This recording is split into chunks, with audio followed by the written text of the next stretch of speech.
Hi, everybody. I'm Jeff Weiss, co-chair of Steptoe's International Trade Policy Practice and lead of the firm's supply chain team. Welcome to Supply Chain University, where we dive into the legal, policy, and advocacy issues involving supply chains. To find out more, visit our website at steptoe.com. On this episode, we're talking about supply chain issues affecting the solar industry, and we're joined by Michael Parr, the executive director at the Ultra Low Carbon Solar Alliance. So, Michael, thanks so much for joining us.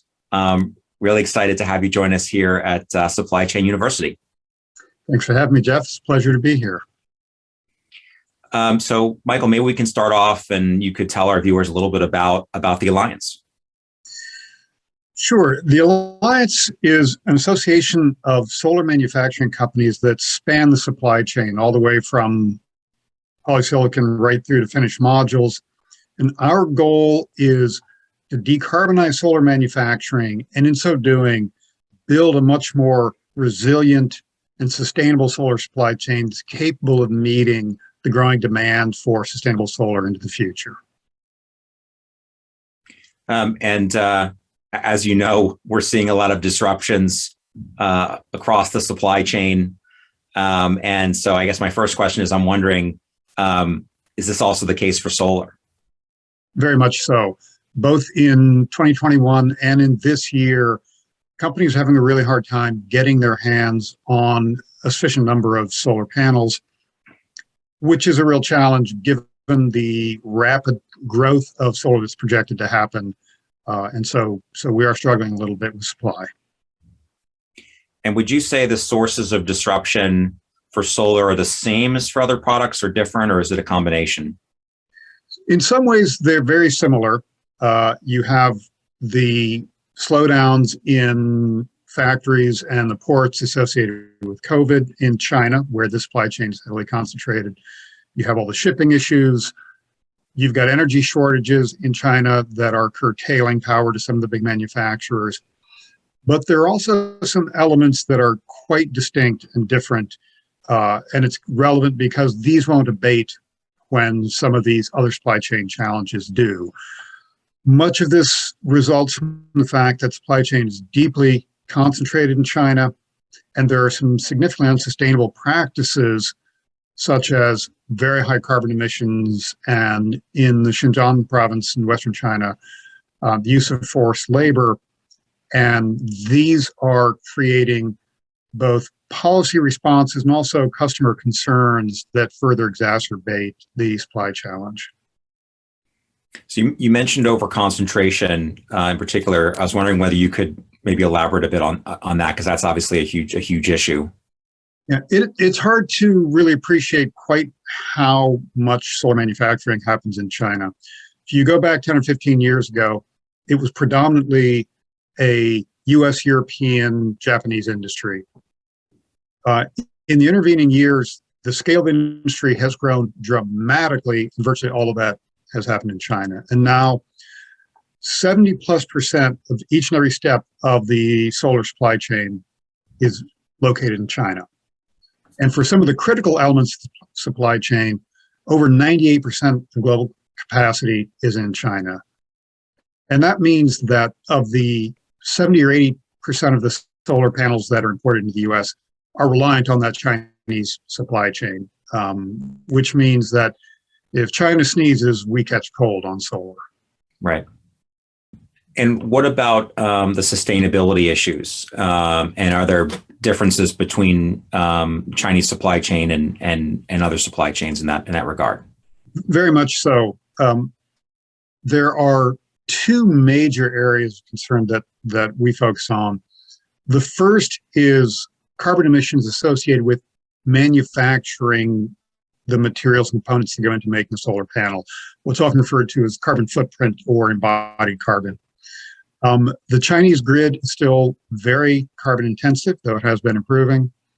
And in particular, some of the most energy intensive components of solar manufacturing in China are located in Xinjiang province, which is 100% coal-fired energy. As a result, work by Argonne National Labs and Northwestern University have demonstrated the solar panels that arise from that Chinese supply chain have roughly twice the level of embodied carbon as solar panels that arise from, say, the US and European solar supply chain. To put that in context, the Clean Energy Buyers Alliance, which is a group of large corporate clean energy buyers, has estimated that if all the manufacturing of solar panels to meet global demand occurs in China over the next 20 years, as it has for the last 20, there would be an additional 14 to 18 billion tons of carbon emissions into the atmosphere from that manufacturing. And if we could take half of that out, that would be a significant reduction in global warming forcing function. To put it in perspective, over that 20 years, the emissions from solar manufacturing would come to outpace those of the global aluminum industry, which is one of the biggest carbon emitters in the world today. So really significant challenges around carbon emissions. And I mentioned Xinjiang, and there are credible allegations of the use of forced labor, specifically in some of the solar manufacturing in Western China. So that's a real concern for many. Thanks, Michael. And just to follow up on your point about overconcentration, do you think that there are national security implications of that for the United States as well? Well, interesting question, Jeff. If you look back, the U.S. has done a lot of work to make ourselves much more energy independent in hydrocarbons because we have been dependent on foreign supplies of hydrocarbons for a long, long time. That did not always work well for us. So we made a lot of investments into domestic production because hydrocarbons were our primary energy source. Increasingly, renewables are the primary energy source for electricity. And as we increasingly electrify transport and other things, renewables are going to become the primary energy source overall. And as we've discussed, because it is so heavily concentrated in China, that does create no small amount of potential risk in that China is a strategic competitor for the U.S. We are not particularly allies in the sense of a shared vision of the world. And having seen how some countries have in recent years used energy sources as a geostrategic tool, think Russian natural gas, there is the risk that China decides they're unhappy enough with us and they make it really hard for us to get our hands on solar panels, and that disrupts our energy system. And so there is an element of strategic risk associated with that. And there's a nice parallel here to semiconductors. You're seeing a real effort underway in the US to try to reduce our dependence on Chinese and other sources of semiconductors because people realize there's a strategic risk to that. And these all come out of the same beginning of the supply chain in polysilicon.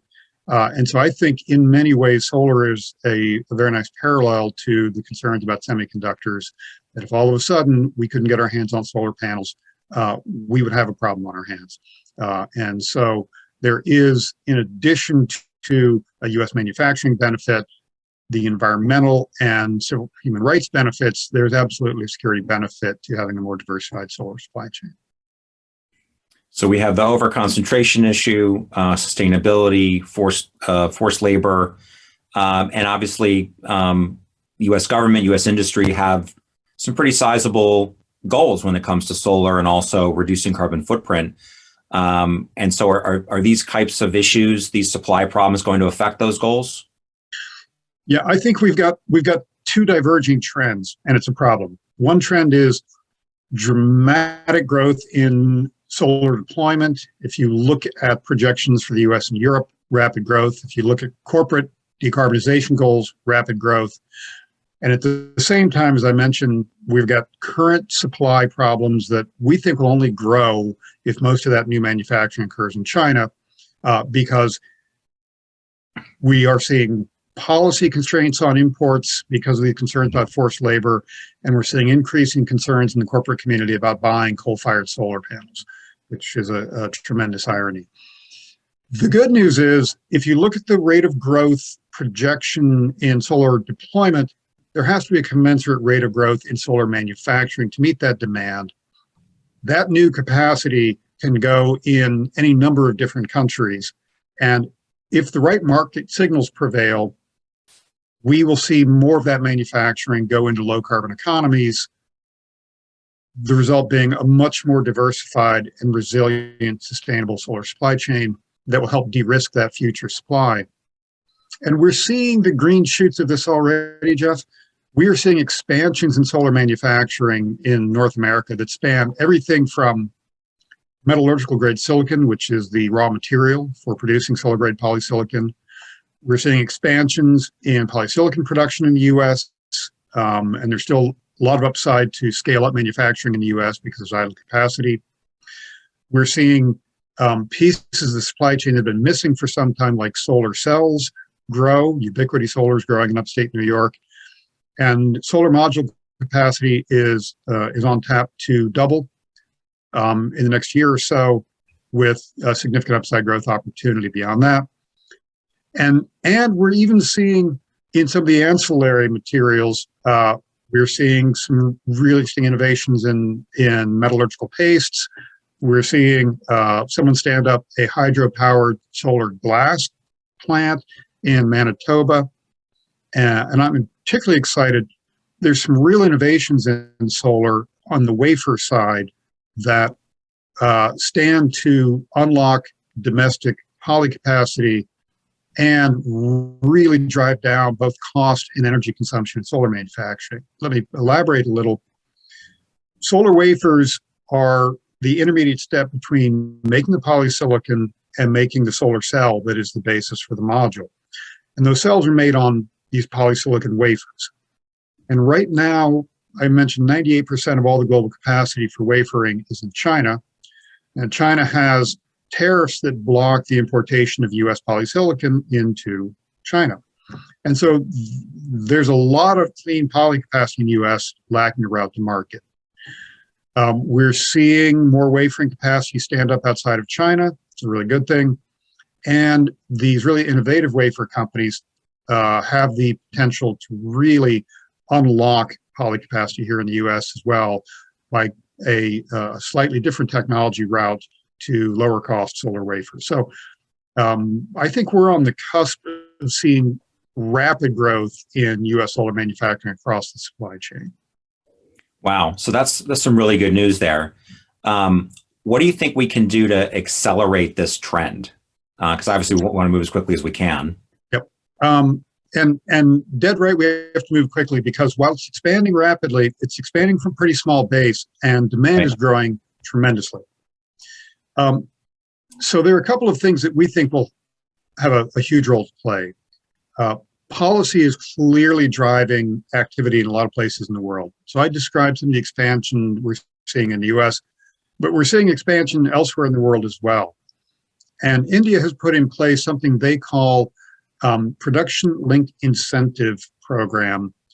And under that program, they are on course to build a 50 to 100 gigawatt end-to-end solar supply chain in India just in the next 10 to 15 years.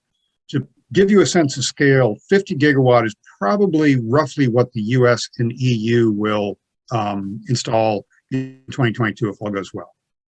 We currently have globally a little over 50 gigawatts of low carbon polysilicon capacity today. So we could serve the US market with low carbon solar panels today if we had enough wafer capacity. But that unlocks a tremendous amount of added capacity. There is a similar program being developed here in the US. Part of the Build Back Better Act, the energy and climate provisions, is a bill by Senator John Ossoff, Georgia, that would essentially have production-linked incentives for manufacturing in the US, which we think would rapidly scale up all across the supply chain here. And so we are very pleased that Congress continues to look for ways to break the climate and energy provisions of Build Back Better out into a separate package and move them. We think that would be very helpful. But perhaps equally as important, we think a clear market signal from solar buyers will have a lot to do with defining where that next tranche of manufacturing capacity goes. And we're seeing that already. One of the reasons we're seeing expansion in the US is buyers have come to conclude that buying solar tainted with forced labor and high carbon emissions from China is maybe not their best going forward strategy. They realize the supply risks. They want a better supply chain, and so they're being more careful how they buy. And companies are taking that signal. Supply follows demand, and if companies demand better solar, they'll get better solar. That's why we're really pleased to see the Global Electronics Council, which is the long-term steward of the EPEAT Sustainability Eco Label, and they are currently working through a multi-stakeholder process to build a third-party verified PV eco label with embodied carbon criteria in it that will allow buyers to specify ultra-low carbon solar with confidence of third-party verification, and in so doing, send a really clear signal to the market that build better solar and we'll buy it. Wow. So it sounds like things are pretty hopeful in this sector.